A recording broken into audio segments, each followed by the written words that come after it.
Chapter 47, Slow Burn Again. The helicopter ride back to Zurich from the mountain inn should have been a victory lap. The sun was glinting off the glaciers, and for the first time in my life, I was a married man. The gold band on my finger felt heavier than the Blackwood signet ring I had discarded, a constant, grounding reminder that I finally belonged to someone. But the message from Marcus was a cold current beneath the surface. A package from the fourth partner. I looked at Maya.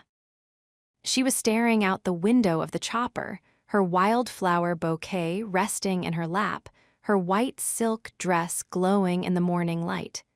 She looked like a dream I hadn't earned, yet she was the one who had signed the papers. She was the one who had claimed me. "You're doing it again," she said, her voice barely audible over the thrum of the rotors. She didn't turn around, but she sensed my eyes on her. "The steward is calculating the distance to the next threat." "It's a habit, Maya. Habits don't die just because you say, 'I do.' We're supposed to be on our honeymoon, Alexander. For the next 7 days, there are no threats, only us." She finally turned, her hazel eyes searching mine with a mixture of tenderness and a warning. "Whatever Marcus has can wait until we reach the hotel." He said it was from a fourth partner. Eris said there were only 3. Maya went still. The sterling fire flickered in her gaze. 3 people destroyed my father. If there's a fourth, I want to know who it is before I order breakfast. The helicopter landed on the rooftop of the Bor au Lac. Marcus was waiting by the elevator, a small, weathered wooden box in his hands. He looked like he hadn't slept, but his expression wasn't one of panic. It was one of profound, hushed reverence. "Sir, Mrs. Blackwood Sterling," Marcus said, bowing his head slightly. "This was delivered to the New York office by a courier from a law firm that has been defunct since 1998. The instructions were to deliver it only upon the public release of the mapping code." Alexander took the box. It smelled of old cedar and lab chemicals, the scent of my childhood and Maya's. We went down to our suite. Alexander set the box on the marble table. I stood back, letting Maya be the one to open it. This was her legacy. I was just the witness. Maya lifted the lid. Inside was a single black-and-white photograph and a handwritten letter. She picked up the photo. It was a picture of the original 1994 lab team. My father, Arthur Blackwood, stood on the left, looking young and arrogant. Her father, Arthur Sterling, was in the center, laughing. Eris Thorne was in the background, already looking like a ghost. But there was a woman in the middle. She was young, wearing a lab coat, her arms linked with both Arthur's. She was radiant, her eyes filled with the same brilliant fire I saw in Maya every day. "Clara," Maya whispered. "Clara Vance, my mother's sister." "Your aunt?" I asked, stepping closer. "I thought your mother was an only child." "That's what I was told. My father never spoke of her. After my mother died, her name was erased from the house." Maya opened the letter. Her breath hitched as she read the elegant, looping script. "To the one who finishes the map." The room was never meant to be owned. It was meant to be shared. The 3 men you know, the thief, the genius, and the traitor, they forgot that the fourth partner was the heart. I am the one who kept the original prototype. Not the code, but the physical interface. The one that doesn't require a bridge. If you have released the truth, you are ready for the source. I am in the valley of Verzaska. Come find the heart before the ghosts do. See Maya set the letter down, her hands shaking. She's alive. The fourth partner isn't a villain, Alexander. She's the one who saved the soul of the science. I looked at the letter, then at the photograph. I felt a surge of the old protective instinct, but I suppressed it. We go to Verzaska, but not as a CEO and a consultant, and not today. Maya looked up at me, confused. What do you mean? I mean that for the last month, our entire relationship has been a series of tactical maneuvers. We've been locked in, we've been rescuing, we've been dismantling. We haven't actually dated, Maya. We haven't spent a single day where the world wasn't ending. I walked over to her and took the letter from her hand, setting it back in the box. We go to Verzeska in 48 hours, but for the next 2 days, I want to start over. A slow burn, Maya. No private jets. No security details inside the room. I want to take you to dinner. I want to walk through a park. I want to earn the right to be your husband without a crisis to prove it. Maya stared at me, a slow, beautiful smile spreading across her face. A slow burn, huh? You think you can handle the pace, Mr. Blackwood? I'm a consultant now, I reminded her, pulling her into my arms. I have all the time in the world. Maya POV. The slow burn started with breakfast on the balcony. There were no tablets, no phones. Alexander had instructed Marcus to intercept everything. We sat in the cool Swiss morning, drinking coffee and eating pastries from a local bakery.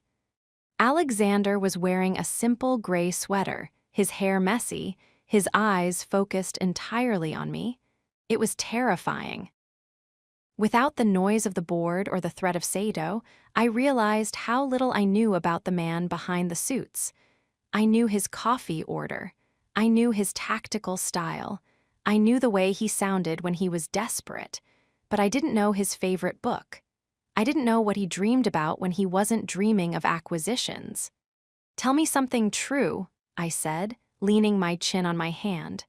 Something that isn't in a file. Alexander looked at his coffee, a ghost of a smile on his lips. When I was 10, I tried to run away, not from the house, but from the name. I made it as far as the Port Authority in Manhattan with $20 and a backpack full of comic books. I thought I could disappear and become a normal kid. What happened? My mother's security team found me in 20 minutes. She didn't yell.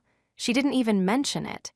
She just sat me down the next morning and gave me my first lesson in risk management. She told me that a Blackwood never runs because there's nowhere the name can't find you. He looked up at me, his gray eyes soft. I spent the next 24 years proving her right, until I met you.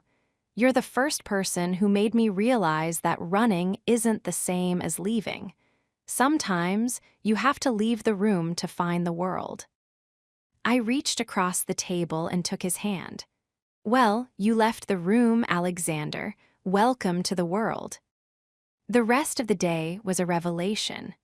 We walked through the old town, lost in the labyrinth of cobblestone streets. We stood on the Munsterbrook and watched the river. We didn't talk about the Sterling IP or the fourth partner. We talked about architecture, about the history of the city, about the fact that we both hated the taste of truffles but felt pressured to pretend we liked them at galas. As the sun began to set, the tension shifted. It was no longer the sharp, aggressive friction of our early days. It was a slow, pulsing heat. The slow burn was doing its job. Every time his hand brushed mine, every time he leaned in to whisper a comment about a passing tourist, I felt a jolt of electricity that made my skin hum. We returned to the suite for dinner.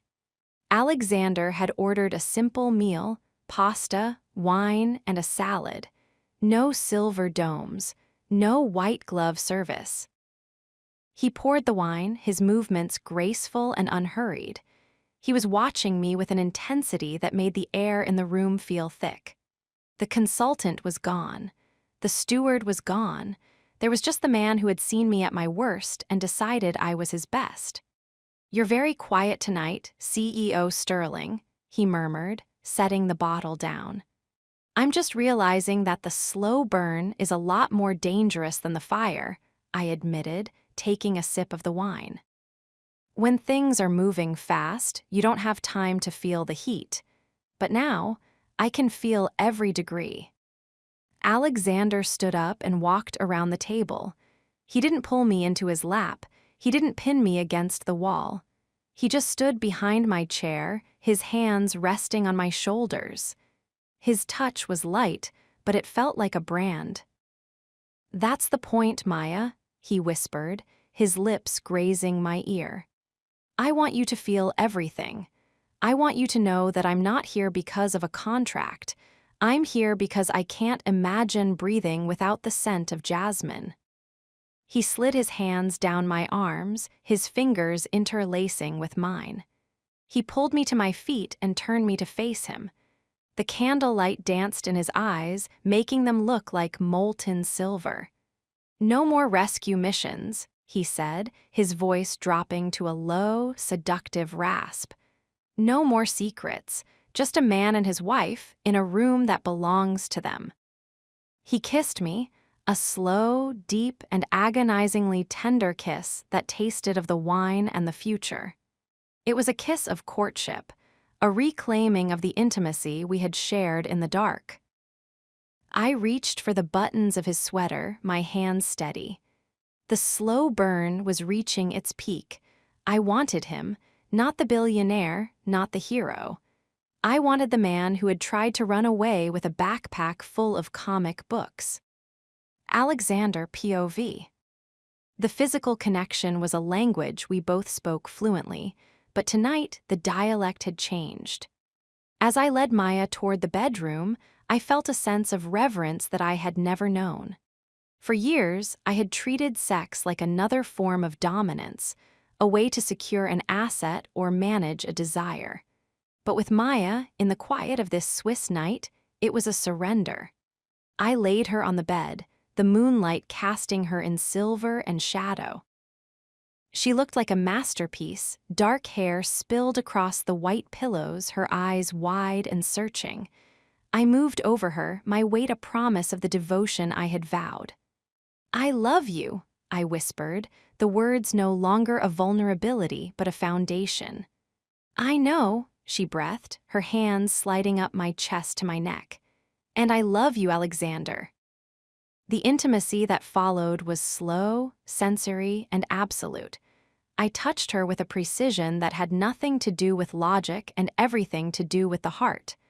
I kissed every inch of her skin, tracing the history of the woman who had conquered the Titan. In the dark, surrounded by the silence of the city, we finally found the balance we had been fighting for since the gala. We weren't the Sterling Blackwood scandal. We weren't the headlines. We were just us. As I finally fell asleep in her arms, I realized that the slow burn was the only fire that mattered. It was the one that didn't destroy. It was the one that built. Maya POV, 4 a.m. The room was cool, the air smelling of pine and our shared heat. Alexander was asleep, his arm draped across my waist in that familiar, protective grip. I stayed awake for a moment, watching the shadows on the ceiling. The peace was real. The love was real. But as I looked at the wooden box on the table in the other room, I felt a tug of the old sterling fire. Clara Vance, the fourth partner, why had she waited 30 years? Why had she kept the prototype? And what did she mean by the heart? I carefully disentangled myself from Alexander and got out of bed. I pulled on my robe and walked into the living room. The box was sitting there, a silent witness to the ghosts of our past. I picked up the photograph again. I looked at the woman in the middle, my aunt. She was smiling, but there was a look in her eyes that I recognized. It was the look of someone who knew the price of the science. I looked at the back of the photo. There was a single line of faded ink that I hadn't seen before. "The map is for the mind. The prototype is for the soul. Don't let them turn the soul into a secret." "You can't sleep either," a voice said from the doorway. I turned. Alexander was standing there, wearing only his trousers, his chest bare. He looked like the man from the warehouse, focused, lethal, and ready. I was just looking at the photo, I said. Alexander, what if Clara is the reason my father never launched? What if she's the one who convinced him that the sovereign protocol was a mistake? Then she's the most important person in this story, Alexander said, walking toward me. He took the photo from my hand and looked at it. My father was a thief, Maya. Eris was a traitor. But this woman, she looks like someone who chose to walk away. And just like you. Just like me. He pulled me into his arms, his chin resting on the top of my head. We go to Verzaska tomorrow, we find the heart, and then we decide what to do with the soul. And the slow burn, I asked, looking up at him. The slow burn never ends, Maya, he whispered, his mouth finding mine. It just gets hotter. Alexander POV morning. The drive to the Verzaska Valley was a descent into the raw, wild beauty of southern Switzerland. We had left the Bentley in Zurich and taken a rugged SUV. Marcus was following in a secondary vehicle, but he stayed 2 miles back. Alexander was driving, his hand in mine. We were locked into the mission, but the atmosphere was different. We were no longer fighting for our lives, we were fighting for the truth. The valley was a gorge of green water and white stone. We wound our way through the narrow roads, the mountains rising up on either side like the walls of a cathedral. The letter said the village of Lavertezzo, Maya said, her eyes fixed on the map, near the bridge of the jump. We reached the village, a cluster of stone houses that looked like they had grown out of the rock itself. It was quiet, the only sound the roar of the river below. We parked the car and walked toward the ancient stone bridge. A woman was sitting on a bench overlooking the water. She was older now, her hair the color of the mountain mist, but her eyes were unmistakable. They were the eyes from the photograph. Aunt Clara, Maya whispered. The woman turned. She didn't look surprised. She looked like she had been waiting for 30 years for this exact moment. You have your mother's smile, Maya, the woman said, her voice a soft, melodic rasp. And you have your father's fire. She looked at me, her gaze sweeping over me with a clinical, soul-crushing intensity that reminded me of my mother. And you must be the Blackwood boy, the one who realized the room was empty. I'm Alexander, I said, stepping forward. I know who you are, Alexander. I've been watching the news from New York to Zurich. You did well. You released the map. Clara stood up, her movements graceful despite her age. She reached into her pocket and pulled out a small copper device. It looked like a pocket watch, but it hummed with a low-frequency vibration that I could feel in my teeth. The mapping releases the data, Clara said, her eyes fixed on Maya. But this is the heart. It's the original interface your father built before he met Arthur Blackwood. It doesn't read the brain, Maya. It connects the soul. Connects it to what? Maya asked. To the person sitting across from you. It's the ultimate bridge. The one that requires no code, no encryption, and no locked-in contract. It only requires honesty. Clara handed the device to Maya. The fourth factor wasn't a flaw, Maya. It was a safeguard. Your father knew that in the wrong hands, the map would be a weapon. So he built the heart to ensure that the science could only be used by those who were brave enough to be real. The room, the world, felt suddenly very small. Maya looked at the device, then at me. I saw the realization in her eyes. The slow burn of the last 2 days hadn't just been a courtship. It had been the preparation for this moment. Are you ready, Alexander? Maya asked, her voice trembling. I've been ready since the gala, I said. Clara smiled, a slow, beautiful, and incredibly sad expression. Then use it, finish the map, and show the world that the sterling legacy isn't about power. It's about the truth of being human. She turned and walked away, disappearing into the shadows of the stone village. Maya POV. We sat on the edge of the river, the turquoise water rushing past us. The copper device sat between us on a flat rock. It was humming, a rhythmic, pulsing sound that seemed to synchronize with my own heartbeat. "We don't have to do it," Alexander said, his hand hovering over mine. "We have the love, we have the trust. We don't need a machine to prove it." "It's not a machine, Alexander," I said, looking at him. "It's a legacy. It's the reason my father died. He wanted us to have this. He wanted the fourth partner to have the last word." I reached out and touched the device. Alexander did the same. The connection was instantaneous. It wasn't a mapping of data. It wasn't a transfer of code. It was a flood of emotion, a raw, unshielded tide of everything Alexander felt for me and everything I felt for him. I saw his childhood loneliness, his fear of his mother, his absolute, agonizing devotion to me. I felt the moment he decided to resign, the moment he decided to take the fall, the moment he realized he was free, and he felt me. He felt my desperation, my fire, my love for my father, and the terrifying, beautiful way I had fallen for the man who tried to cage me. We sat there for a long time, the world vanishing around us. There were no titles. There was no company. There was only the truth. The slow burn was over. The fire was out. We were finally truly whole. Alexander POV. End of chapter 47. I pulled back, my eyes burning with tears I didn't want to hide. I looked at Maya. She was glowing, her face radiant with a clarity that no science could ever replicate. "The heart," I whispered. "The heart," she agreed.